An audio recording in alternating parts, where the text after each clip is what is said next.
Hello there, and welcome to Uncut with Gina and Sukhdev. We are absolutely thrilled to have our guest, Melody Garcia, with us today. An incredibly impressive bio, and I make no apology for the fact that I'm going to read it because I really don't want to miss any of the richness. But before I start, welcome. Thank you very much for coming on the show. It's an honor to be in your show. Thank you. Thank you. Melody is a multiple award-winning international keynote speaker who's keynote at Harvard University, and she's also shared platforms with some of the biggest iconic game changers, such as former First Lady Michelle Obama, Elena Cardone, Tarana Burke, Les Brown, etc.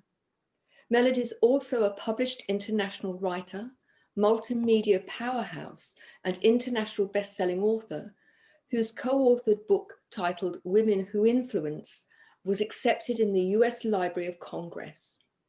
She was recently honored as one of the top 10 most influential Filipino Americans in 2020 out of 4.1 million Filipinos in the USA and top 100 in the last 10 years. Melody is one of the few certified PNA or psychoneuroactualization coaches in the world who's certified to maximize human potential. She's also the founder and creator of UNICEF Unite Orlando, who represent 192 countries in children global advocacy. Wow, is all I can say. That's amazing. Now, it'd be really great if you would share with us your story and what's motivated you to be who you are. Sure. Inherently, it's basically I want to be able to leave a legacy. Did I do what I was supposed to do for humanity? Did I use every God-given talent and gifts that's been given to me that by the time I meet my creator, I can say I've used everything you've given me, right? That's actually a famous quote by Emma Bombeck. And to me, it started with a journey of unfortunately having to disappear from my own birth country, the Philippines, under duress because of a corruption that was discovered by a relative that was living with us who was murdered for the information that he had. And he was violently disposed of. And because of the fact that he was living with us at that time, you know, the people that were responsible for his killing thought that my family knew some information. My parents were very well known in the city we lived in. My father was a very accomplished surgeon and doctor and a chief of staff of not one but two hospitals. So part of my overachievement, as people would tease me about it, is probably genetically predisposed coming from my parents. Both my parents, just to give you a background, came from impoverished conditions. Right, so their rise to the top was grounded in humanitarianism, which was taught to me at a very early age. So it came to the point that my mother was actually in corporate in an executive position or high management position for an international hotel chain, and then became a serial entrepreneur herself. So both parents still grounded my sister and I in humility. Despite the rise of their success, my father continued to volunteer medical services to those that are in need of, that are not able to afford, and always giving me the life lesson that, as far as I can remember, of saying never, despite what success you may attain in your life later on, never forget the people who need you the most. That's So amazing. How old were you when you came to the States? I was probably about 12 or 13. So I was one of, for those that have ever seen the movie Crazy Rich Asians, there's some similar background from where my father and my mother's social circles were, but again, grounded in humility. I'm related to some of the movie celebrities back in the Philippines and just the social circles of what they had built together, right? But again, grounded in a lot of that humanitarianism, philanthropy, and just we had maids. We had like four maids on an average, but doesn't mean that my sister and I were ever spared from our own responsibilities. So to make a long story short, we've toured the United States as tourists before. This unfortunate circumstance happens. My last recollection of the Philippines was literally being woken up by maids in the middle of the night saying, "Be quiet." after we were pulled out of school, and I knew something was wrong, but no one was talking to me. I knew there was a lot of tension. I knew that there were security, measures that was being taken. Again, no one was really telling me or my sister what was happening. So again, the last recollection was being woken up in the middle of the night by maids saying, "Be quiet." There was a white van waiting for us outside the house, and we disappeared, and that was it. We resurfaced. It was my mother, my sister, and I. So there was a parental separation when it came to my father, because he had to stay behind for about a couple of years to start closing down everything, right? And the tension, the stress, the anxiety, you name it, everything was just thrown on my family, of coming from a comfortable life to now having to start from nothing in this country. So we went from a life of comfort to a life of struggle. My mother, who had all those successes, now had to forget that she had them, right? That was another lesson she gave me, is never forget where you came from. Mhm. Forget everything that's bad that's happened, but never forget the good.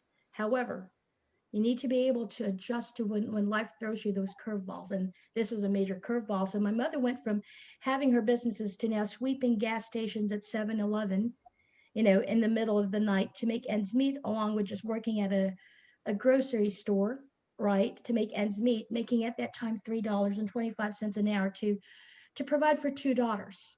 So life was a struggle growing up in the United States of just frugality, and just again the complete opposite from where we came from. Fast forward again to corporate America, pretty successful at that. Again, promotions career wise and such. So now I bring you to 2013. This became probably the calling in my life. So in and out, I was always involved in humanitarianism in some platform of volunteer or donation. All Right. right. It wasn't until 2013 that the full fruition of the calling of my purpose was born. So 2013, the reason I brought you back to the Philippines in my background, Typhoon Haiyan happened, which is still to this day the planet's strongest typhoon or hurricane that ever made landfall. So loss of life was imminent. Over 7,000 people died. There were millions affected. This becomes global news in November 2013, and I feel this calling to do more than donate to the Red Cross. I call it the God tap. So I'm going to talk about faith walk because this is huge in my life. When people ask me, when you look at my bio and you say, wow, how did this all unfold? How did this happen? I only give glory to God at the end of all of this. So basically, I get this instinct of stop watching local media or global media and go on the internet news, because at that point, Philippine news was uncensored. So Right. they showed everything. So I get onto the internet news, come across a story of a woman who lost both her children because it's uncensored. I'm seeing everything. Who then showed that she was holding her two dead children, who was probably less than age 5, on both arms. And behind her looked like a nuclear bomb had gone off, because everything was just demolished. She's lost her husband. She's lost her home. She has no idea, why she survived. And she had one question: if there was a God, right, why would she survive? Why would she be allowed to survive? Especially as a parent, you have the biggest or the deepest pain or the biggest loss would be the loss of your children before you go. And she lost all of them, or both of them. And in seeing that, Gina and Sukhdev, something just broke in my soul. It wasn't just my heart.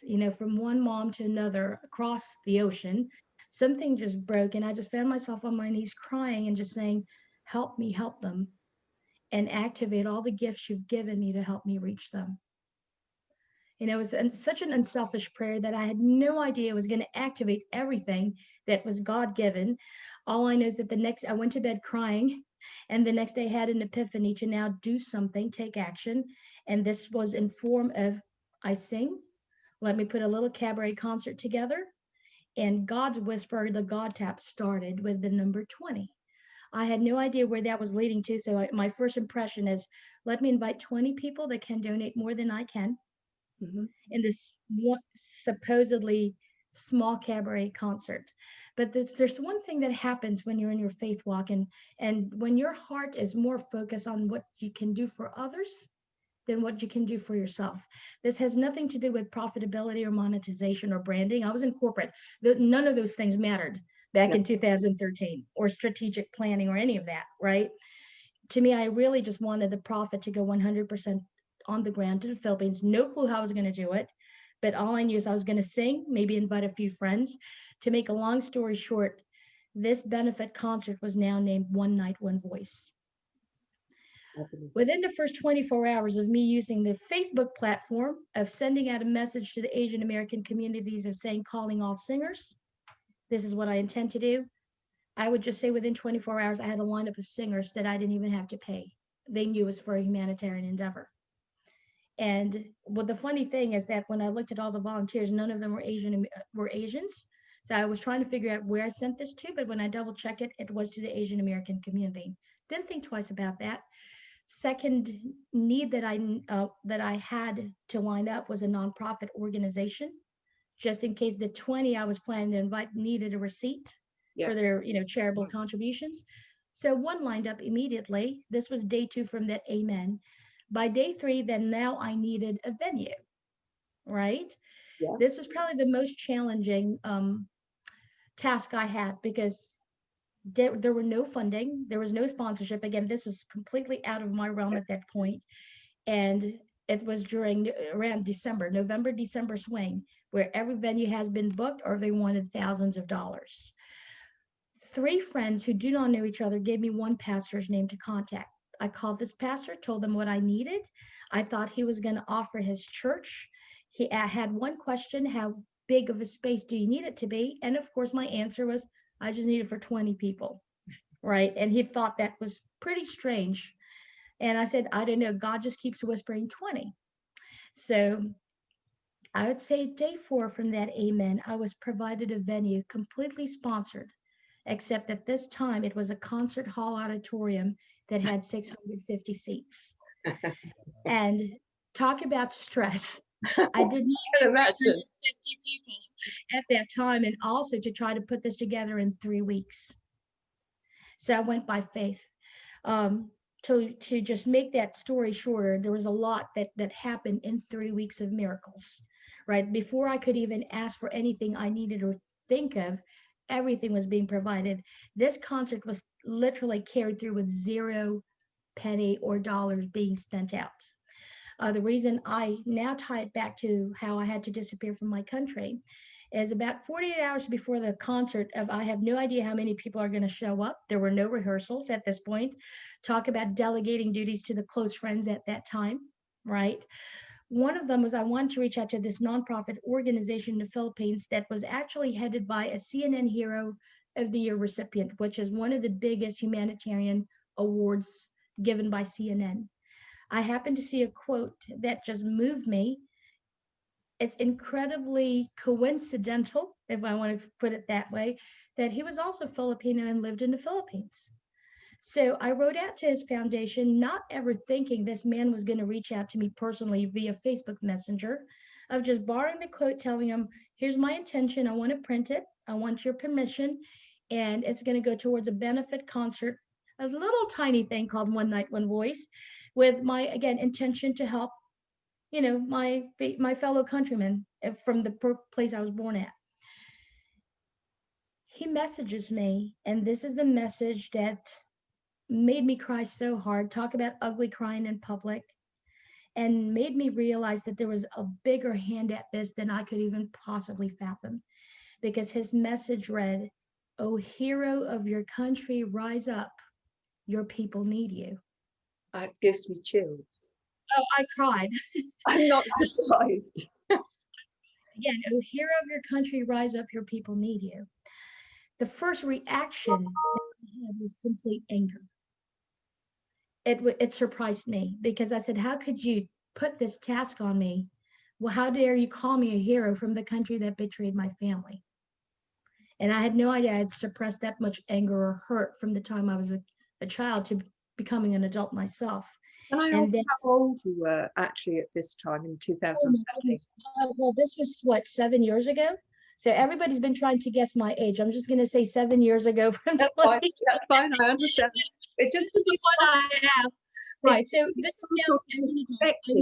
Right. So now I'm an adult and now I have two kids of my own. I'm a mom, right? And just feeling all the just all those memories rise up, and the emotions that I've suppressed came the anger that I had no idea I've suppressed. But then it was just God's calming voice of saying, here's your purpose.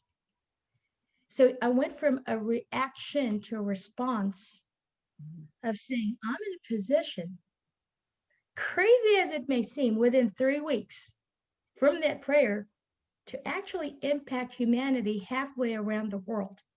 Mhm. The other miracle that came before the concert, the night before the concert, again, I had no measurement of how many people are going to show up for this because my idea was ticket sales at the door or whoever already had purchased tickets for this thing, right? Was a lady, and now I've received what felt like 10 million calls at this point within 3 weeks of people wanting to just pour out their hearts.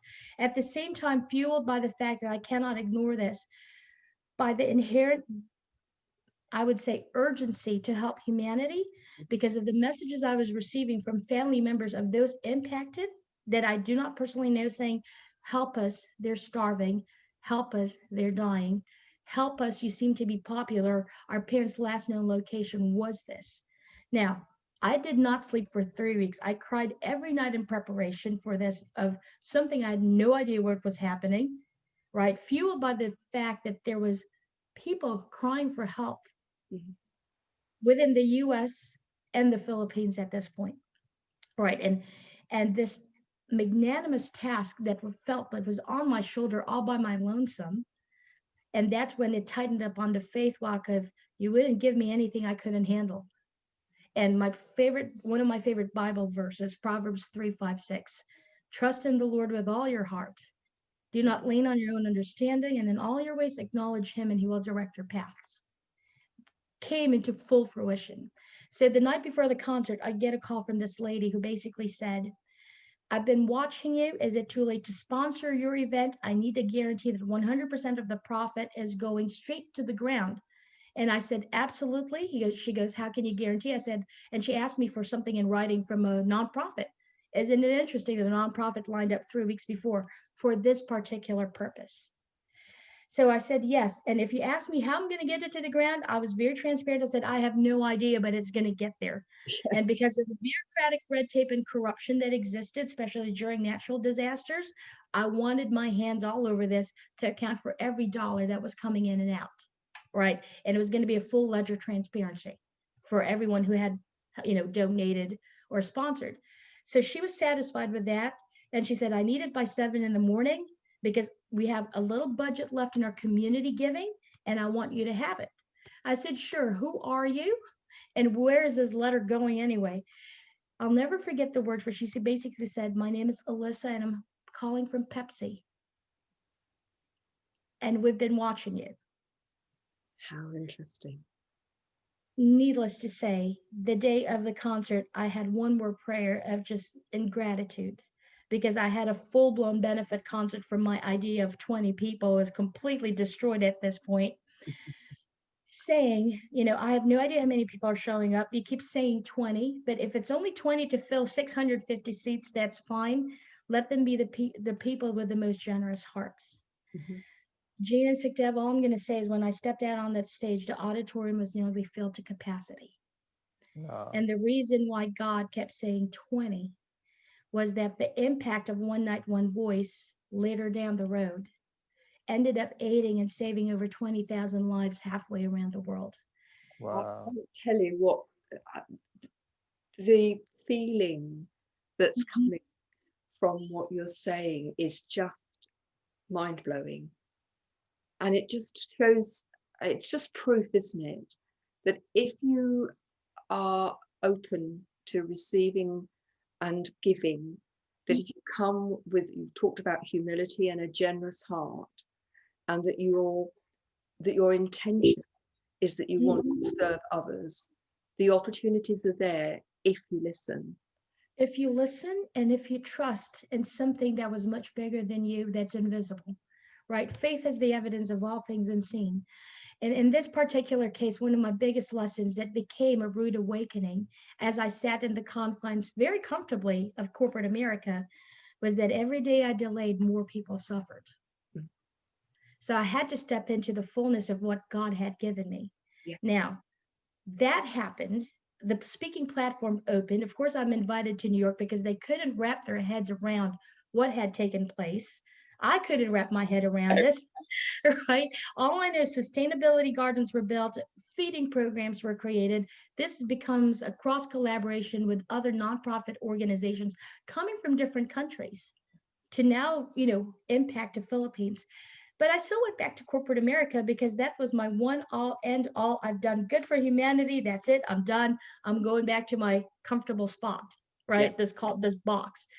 But God had other plans. He started shaking things up in corporate America to the point that I ended up leaving corporate America 2018.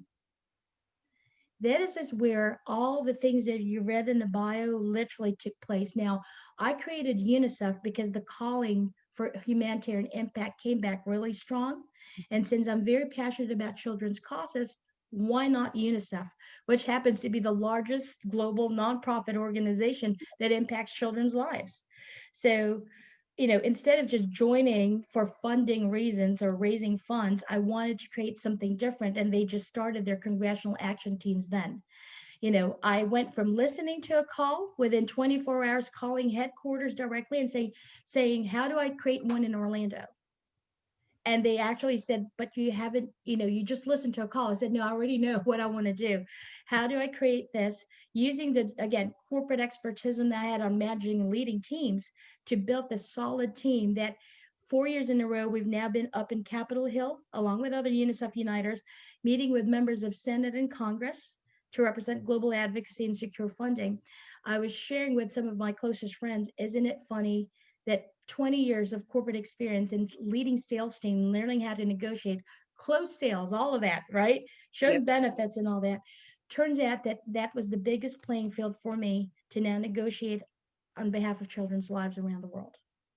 Right? I called bleeding the hearts on the steps of Capitol Hill. And you know what? Looking back at my own past, gave me the passion to speak up for these children, especially when it comes to refugee crisis, because I had experienced it, not to the degree that they have, where it's war zones or refugee camps, but similar experiences that, whatever the media portrays, whatever the people think that there should be labeled at, most of these children, most of these families can come from a really good family like I did.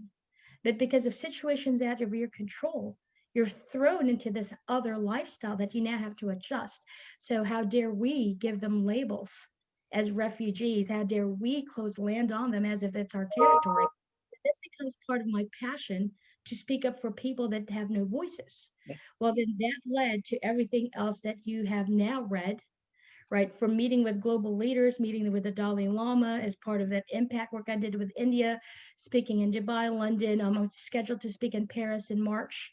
Then I've been still doing this virtually, even during the lockdown of COVID. I just recently did something with Asia and Dubai back to back. Right. So the work has not stopped just because there was a lockdown. Thank goodness for technology that's still able, that enables me to send a message out there to the world. I think, I have every admiration for the work that you're doing. My background is in education, and I was the principal for 20 years of a large school. And for me, the children are the future. And if we don't invest in children and give them a stable environment where they feel safe and that they're well fed and well nurtured, then we are missing the opportunity to create a living legacy moving forward. Right. Well, today's children are tomorrow's leaders. So if Absolutely. you don't show them the love, you don't show them the nurturing, you don't show them the care, or even how to deal with life, right? How to deal with life, how to handle life. If you don't give all of those basic foundation, they becomes tomorrow's problems. I couldn't agree with you more. And what I And find fascinating is that having someone who is your champion, in fact, whatever age you are, because although we might be older, we're all small children inside. Mhm. having somebody who champions you and has a belief in you can make all the difference, can't it? Absolutely. Let me, I'm going to share with you real quickly. The first year I've done advocacy in Washington, D.C., in the Capitol Hill. This is, again, a whole new experience for me. So after going so strong with my team, the plane ride back from Washington to Orlando, we were all exhausted mentally and emotionally of having to experience all of that passionately. And I ended up sitting next to a cardiologist on the plane. He's just started a small conversation. We had our exchanges. So I asked him what he was doing in Orlando. He said it was a medical convention. He asked me what I was doing in DC, and I basically said UNICEF advocacy. So he thought that I worked for UNICEF, and I said, actually, no, it's a volunteer team I created. And he asked me one question: why do you do this out of your own pocket? You're not getting compensated, right? Why speak at this regard for children advocacy? And I said, it has nothing to do with monetary. It has everything to do with legacy impact. I'd Absolutely. like to know, right? And I would love to think, not that this children will ever find out that teams like this exist the other side of the world from them, right? Or even within US space. But I'd like to think that there are people like me that would be also fighting for the generations down my own family lineage, my sons, their children, their grandchildren down the line, that there are angels on earth that dare speak, that dare represent them. And I said, I'm not here for the accolades or the awards or the hey UNICEF branding, but it's just a venue, another platform that God had opened, right? I'll just say that he went quiet. I said, are you familiar with UNICEF? He said, yes. He goes, I'm very familiar. And then we kind of switched topics and didn't say anything much about it. It wasn't until 2 weeks later I decided to text this doctor, just, again, building connections. I said, I hope you had a wonderful medical convention in Orlando. And I said, thank you for doing what you do. My father was a doctor. I know that the work you have is not easy. You're literally out there physically saving lives. I was very shocked with the response text that I got because he said, what I do is nothing compared to what you do. My control impact is in Washington, D.C. That's where I'm licensed to practice medicine. That's where I'm licensed to, as you call it, save lives. He goes, but what you do is a global impact. Mm-hmm. And you don't even need a license because you're literally using God's gift that He has given you to impact children around the world. And you're wrong about one thing. And this is that testimony that comes in, right? Where I'm headed in the right direction. He goes, children do find out that angels on earth like you do exist. He goes, because the one thing I didn't tell you on that plane ride, the reason I became quiet is I am one of the UNICEF recipients. I came from Africa. I was one of the children that had to survive the genocide. And if it wasn't for UNICEF, I wouldn't be here doing what I do. So, yes, he goes, I do get to find out, and those children will get to find out that there's people like you fighting for us. So, thank you. It strikes me that there are lots of people who are going to be listening to this who think, I don't know that I could influence things in that way. Mm-hmm. My view is that we all have the capacity to influence others, influence the world. And people who think that they have no influence, and to recognize that actually it's about being aware and being ready to open up to those possibilities. And even if you take small action, that can lead to something bigger. Absolutely. We live in a day and age of social media. I want to address this, that the word influencer is thrown out there like candy. Yeah. Right. It's become this thing. I'm an influencer, especially in the realms of even my own industry as coaches. Right. I always look for evidence of results. Yep. And don't just talk about it. Show me what you've taken as an action. I'm not talking be like me in a global impact scale, with the different handlings I have, but don't also be just the seasonal volunteer and take a selfie helping the homeless so you can get the likes that's needed on social media of here I am handing a homeless person yeah. bottle just so that I can say I'm a good person. Yeah. No, a lot of things that's done in secret is made out in public. That's what God had said in the Bible, right? Give willingly. So part of my success, and I'm going to give this to your audience spaces, when people ask me again, how are you attaining this heights? How are you getting to global leaders? How? And I always say when I put God first and service to humanity second, he has a funny way of putting me first. Right. So you have this accolades, you have this credentials you've read off, and there's actually 2 or 3 more I haven't announced that just dropped on my lap on bigger accolades, or as big as TOEFL awards that, with the accolades. But I don't ever look at this as from an egotistical space. I look at this as God credentials of just getting me in the right levels because there's more impact work to do. So it has nothing to do with being inspirational, but it has everything to do with being transformational. I think that's a really interesting uh, differentiation that you're making, that many people perhaps have never thought about. Mm-hmm. And I've no doubt that people will be incredibly inspired by your story. But as I understand it, it's actually what you do with that inspiration that actually makes the difference in terms of whether it becomes transformational or not. Right. I've said this on global stages in a lot of interviews. Inspiration can be found in a fortune cookie or a coffee mug at this point. Yeah. You see it, you feel good about it, then you forget about it. But the main key is when you take action. Absolutely. It almost has this addiction that develops when you really realize what you can do to serve others. Yeah. And then it doesn't stop. And monetization to me is secondary, because when the purpose burns bright, the money's going to come. You're going to charge your worth or your value. And yes, I can hire the best of, brand strategists should there ever be a need. Yeah. However, when you show evidence of results that solid, that consistent, just showing up fully, coming from the heart space, right? Not the mind space, but the heart space, that is all the credentials you're going to need strategy. Because you know what? The testimony does not need to be solicited. No. The testimonies will come from the least amount of, from influencers that are out there. When you show up consistency and consistently on who you are off camera, on camera, off stage, on stage, like Sukhdev and I said hello because of a mutual friend that we both have. I'm the same person, whether you get me on the phone or on Zoom or camera, or you meet me in person. That consistency of character and behavior and moral ethics is going to be a true north that also determines your reach.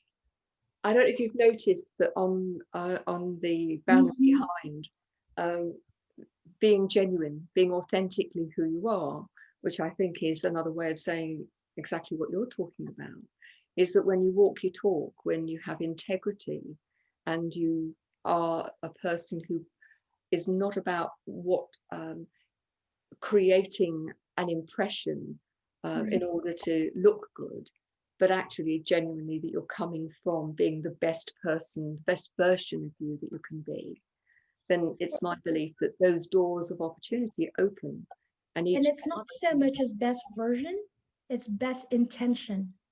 I think I would agree with you, best intention, but in the sense where I'm at that best intention for me, and language is so interesting, isn't it? How we use it is that we become, through that intention, that we grow. And that's what I mean by you're never finished, that you grow into the next iteration of you, which is the next best version, and then the next best version, and so on. So I meant it in that context, right? Which I do receive. But for those that could be listening, again, another verbiage that's been thrown out there is become the best version, and they look at it from an external source. No. Right, the updated look. So when you start with intention, then becomes the iteration that becomes the version, starts from the heart space. I think everything has to come from the heart space, and you are certainly somebody who has huge heart. And I think I think that what you do is incredibly important, not only in terms of what you do as an advocate and as someone of influence, but people listening, I hope, will not only take the inspiration, but actually use that.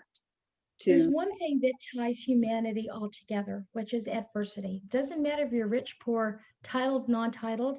The deepest catalyst to your purpose, if you are aware of it, is the deepest adversities that calls to your purpose. And there's those gifts that lines up. I've interviewed a lot of big names from around the world, in my media platform as well. And it's very interesting how none of us are spared. but the results are different on how you handle life and the lessons that it gives you. One of the things that I talk about a lot, it's not the challenge that defines you, it's what you do with it. And certainly, you know, personal story, I think that we all have challenges and we all have the choice as to whether we become the victim or the hero in our own story. And that, you know, ultimately, you're the person, each of us is the person who decides that. I want to ask you that you are one of the few, and I need to get the title correct, in terms of being a psychoneuroactualization coach. That was a completely new concept. Could you explain what that is and how that came about? Created by one of the top behavioral scientists in the world by the name of Dr. Steve Maraboli. Right, and he has over 100 million reach. This is a man that just does so much for the world, endorsed by so many big names, right? But also moves very quietly. He is the most quoted man alive. So if you look him up, he's quite impressive. I came to know him because 4 years ago I did an interview with him about his life journey.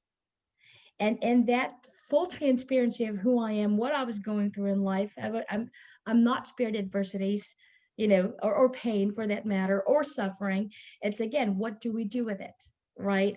And being able to be transparent 100% with this man, because why do I even bother embellish? He is one of the most brilliant behavioral scientists. He'd catch it on this way. Yeah. And the fact that we were in trusted space of him giving me his life journey, I might as well have a full exchange.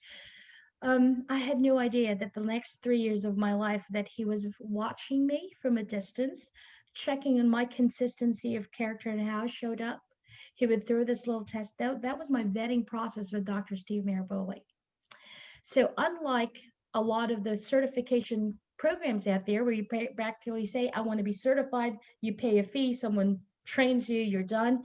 Dr. Steve Maraboli's coaching certification is closed off. He vets people. This is not something that you just pay a fee and he says, yes, I'll train you. No, or someone from the team trains you, right? He actually, we worked intensively together one-on-one to get this certification. To make a just to simplify the term, it's to maximize the human potential.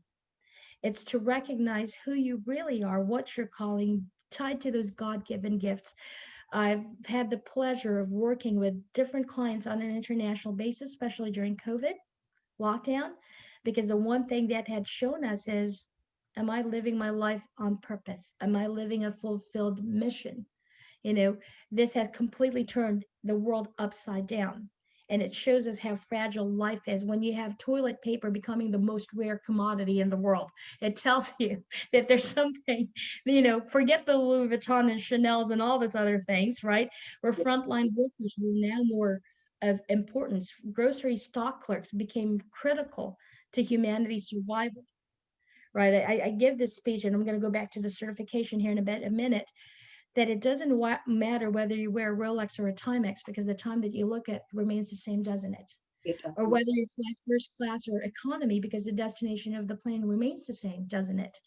And I've learned this from one of the gurus that are out there, but people have gotten so caught up in raising the standards of living that they've forgotten to raise the standards of life.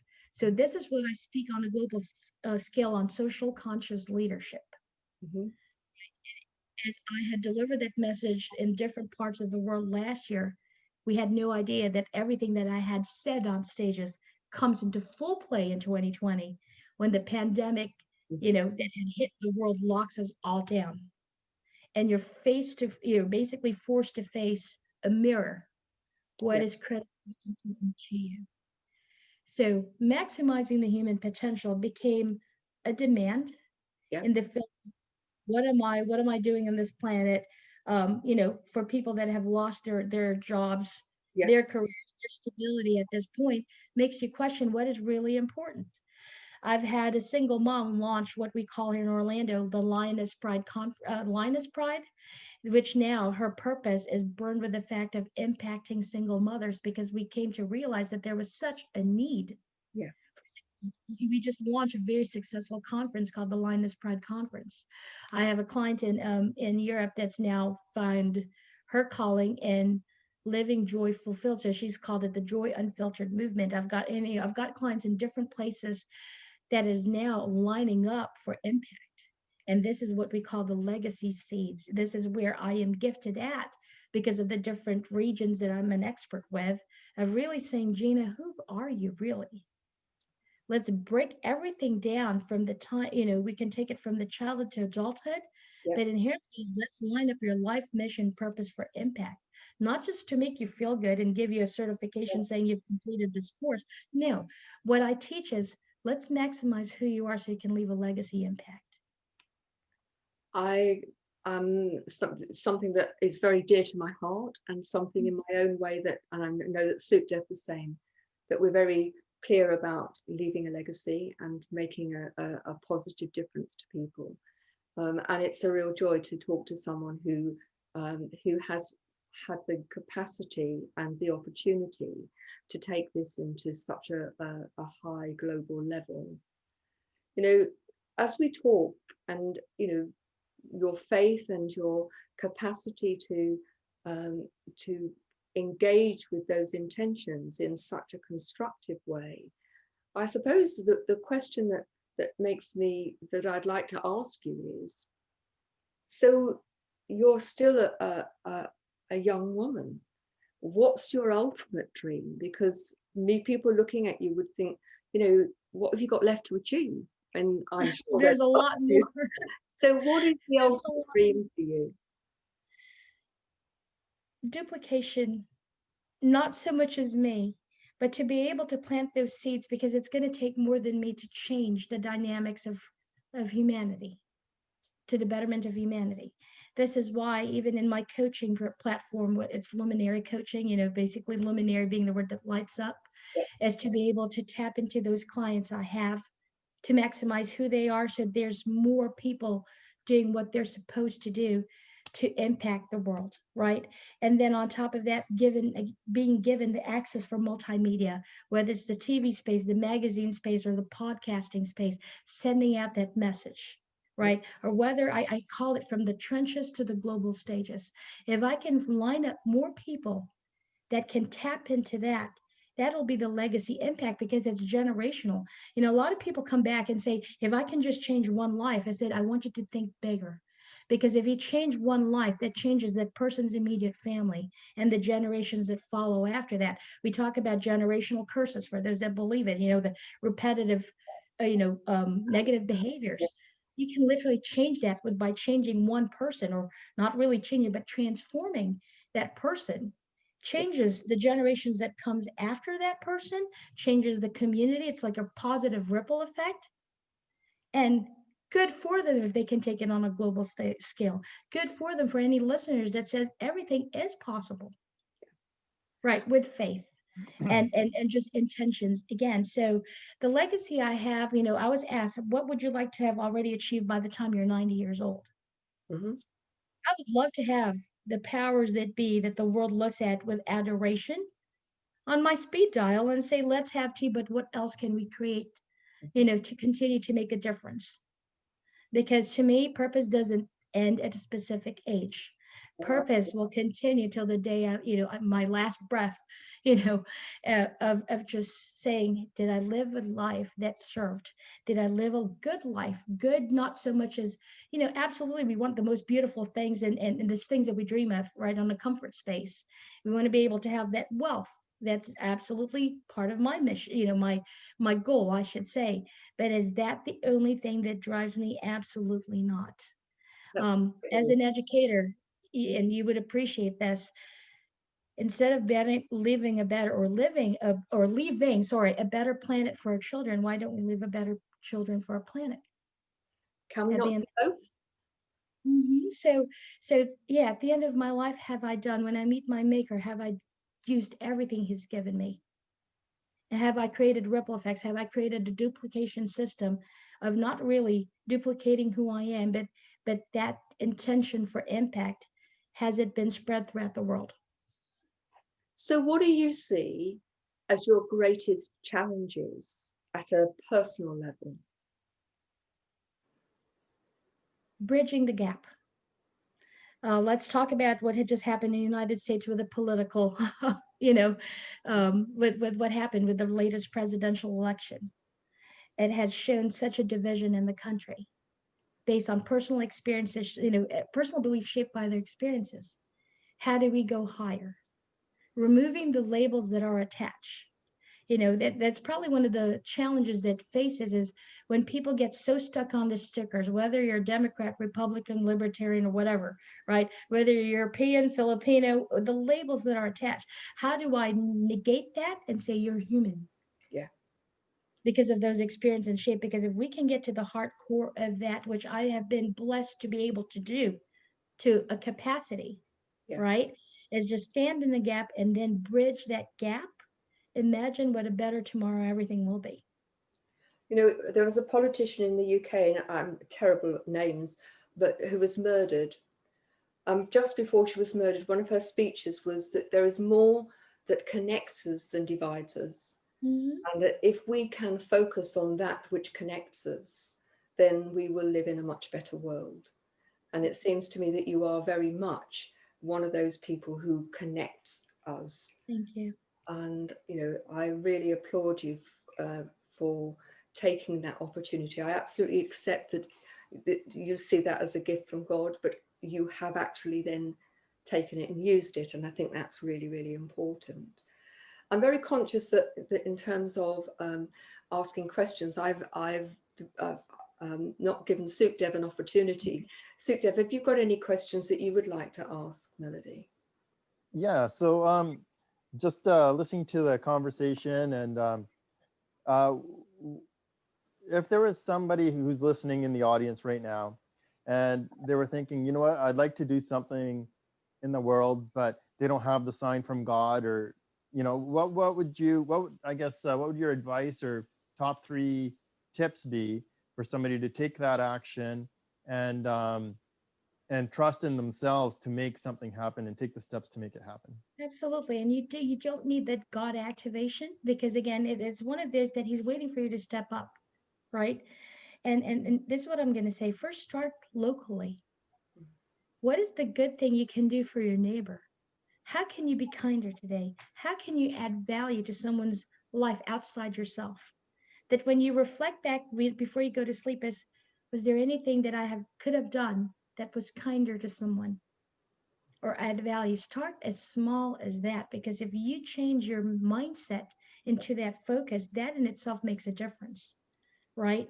And then if you want to be able to volunteer in humanitarian scale, now is the perfect time. There's so much need out there, Yeah. right?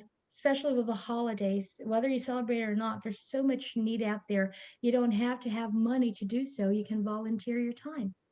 But there's something so humbling when you get into the trench work, right? And it's what really keeps me grounded. And regardless of what's happening on the bigger scale of accolades, I love the trench work because it keeps me real. I don't get caught up in the, oh, Melody's this big name, or Melody's an influencer, or Melody has this. It keeps me grounded with, and it's what excites me. So for those that are listening, first of all, ask yourself the question, how could I have shown up for humanity in a different way that actually served them, not me, that I don't even have to take a selfie of just to prove a validation coming from an egotistical space. You can send a message out there Yeah. that comes from, service versus ego. So ask that question. Second, again, reach out to friends, neighbors, everybody's hurting. Yeah. There's things that people are going through that you don't even know. And sometimes, and we all know this, the strongest people sometimes goes through the deeper adversities we don't ever talk about, because there's an expectation of us to keep showing up strong Mm-hmm. for others. Right. And third, never stop being a student of life. Because by doing so, and collaborate with those like-minded, that's how you're going to grow. Learn from the best that are out in the field. Do not chase the person that, I think Steve Sims posted this one day, which is just because they're leaning against a Lamborghini situation does not make them an influencer. I'm paraphrasing this, but that was practically the moral lesson of the story, is don't chase who you think are the people with a lot of stuff, because the end of the day is just stuff. You can't take it. Lamborghini didn't stop the COVID, No. right? Didn't really do anything, just like that whole toilet paper situation that we all faced at one point. It's this: never stop being a student of life, right? Never stop learning. And you're not that good. You know, you're not too good for somebody not to humble yourself. Yeah, that's Humility. awesome advice. Yeah. Mhm. Isn't it interesting that when people, even small random acts of kindness where you don't require any accolade because you've given, I think the person who's giving gets as much as the person who's receiving Yeah. in And terms and of it's something, absolutely, something magical happens in that space. You never know who that person is connected to. A lot of the connections that came my way was not introduced from a CEO to a CEO. It's interesting, you know, how people chase a CEO but never really respect the janitor who Mhm. has all the keys to the building. When Yes. you look at it, versus the one person that has one key to an office versus the one who's really connected. They might not have the net value monetarily or net worth, I should say, but the value that they bring to the table may just surprise you. Yeah.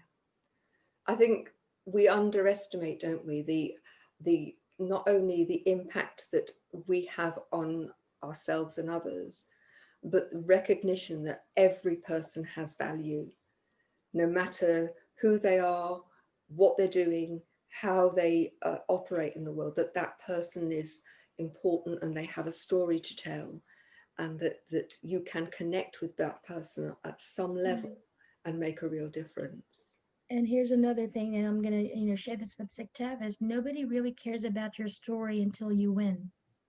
That's interesting. So win. Yeah. You know, and that's the truth. Even when I write in the media spaces, I can go anywhere and everybody will give me some sort of a broken story of adversity because we're not spared from it. No. But who we listen to are the ones that are able to overcome it and then do something with it. Yeah. Yeah. I think that's very true. Mhm. And Yeah. it's so powerful, I think, if you are in the middle of adversity, to recognize that actually it will pass and you will Mhm. be the stronger for having dealt with it. That, you know, like steel is tempered by fire, we are Mhm. tempered by the challenges that we face. Yeah. I think we have just a minute or so left. I just wanted to ask really quickly. Um, so tell us a quick story. I know we don't have much time left, but with Michelle Obama and Elena Cardone, tell us a story about being on stage with them, what it was about, and how that happened. Sure. So, as far as United States of Women, that happened 2018, right? So it was a 2-day event. I spoke the second part of that event at United States of Women. That's where the big names were: former, you know, First Lady Michelle Obama, Tarana Burke, who created Me Too movement. So this is women who's literally changed the world with their messages and their movement. It was overwhelming. I had one of those pinch me moments because I was in the audience space the first day with 5,000 others, right? Looking at the former First Lady give her speech and all these big names, Jane Fonda and all of them. And I'm going, oh, you know, I felt like I was just in a conference listening. It wasn't until I looked at the digital program where they lined up the faces by first name that I saw Melody Garcia, Michelle Obama, that really hit me. It wasn't until I was at the event. But how that, you know, I'm going, oh my goodness, right? It was, I'm one of them. Again, that download of just overwhelming, you know, sense of gratitude. I will tell you how that happened. Again, don't be afraid to tell your story.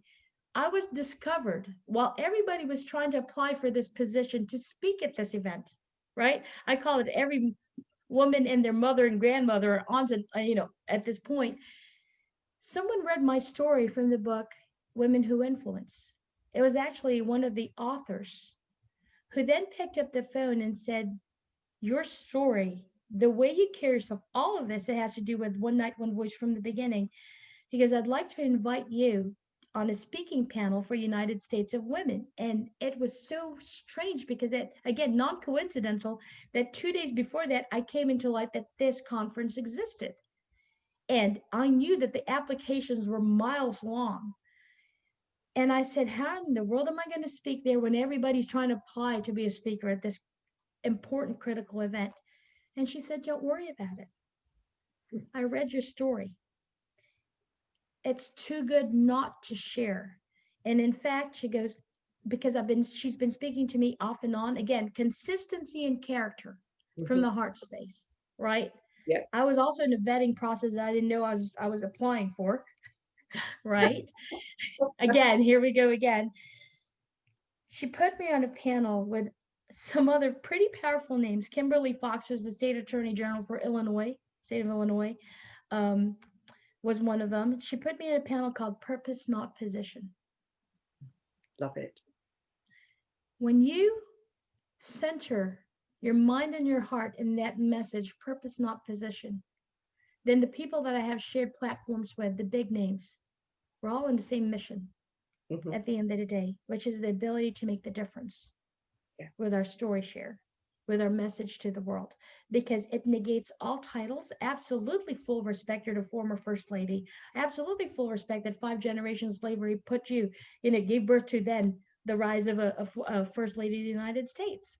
We all have those stories to share, but my goodness, there's nothing that is really, I mean, it's a different type of passion when you know it's fire with fire element, right? Of focus on the same mission and vision from our different messages, which is to really, at the end of it, impact humanity.